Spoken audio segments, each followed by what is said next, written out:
No Longer in the Closet, a digital story by Amber Anderson. He was like, you always have pictures of females as like your wallpaper backgrounds. Why don't you ever have pictures of guys? At the time, I had Kristen Stewart as my iPhone wallpaper and Ruby Rose as my computer desktop.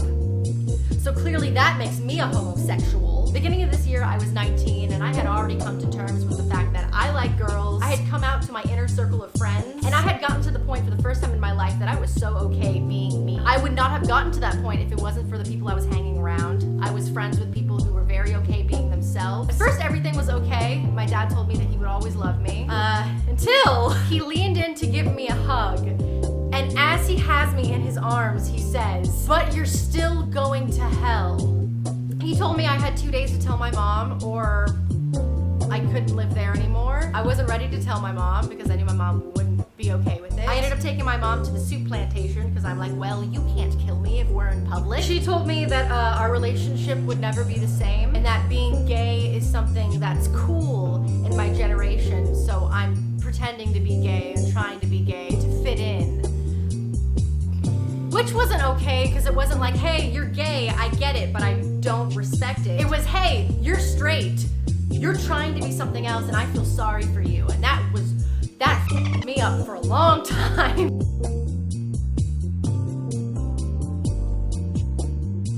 Was, I'm sorry that this is going to make your life harder for you because of other people. It was never, I'm disappointed in you. It was always, I want you to have everything you deserve, and this might be a block. They were furious. They felt like they couldn't trust me anymore. And because of that, I felt like I couldn't trust them anymore because I just dropped, my deepest, darkest secret to them, and they did not take it well at all. My mom started to cry, and she said, well, I know a lot of depressed people that became gay, and I think you're gay because you haven't been going to church the last 4 years. My mom hired a family therapist in hopes of getting me to reconsider being gay. I was like, I'm not gonna change who I am. She's like, you're a bad person. The person that should be giving you unconditional love is telling you you're a bad person. And my mom said that. And I broke, and I was just like, fine, you don't have to have a son who's gay. You don't have to have a son at all. I'm leaving this house. You don't ever have to see me again. My dad's like, you will not leave this household, and he blocked the door.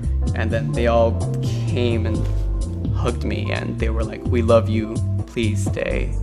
And I just started crying. I didn't want to hide this from my mom until I'm 40 and go to her saying, meet my fiance. I'd like to get married someday. I want my grandparents and cousins and aunts and uncles to come. Since I came out to my mom, I think that she understands me on a deep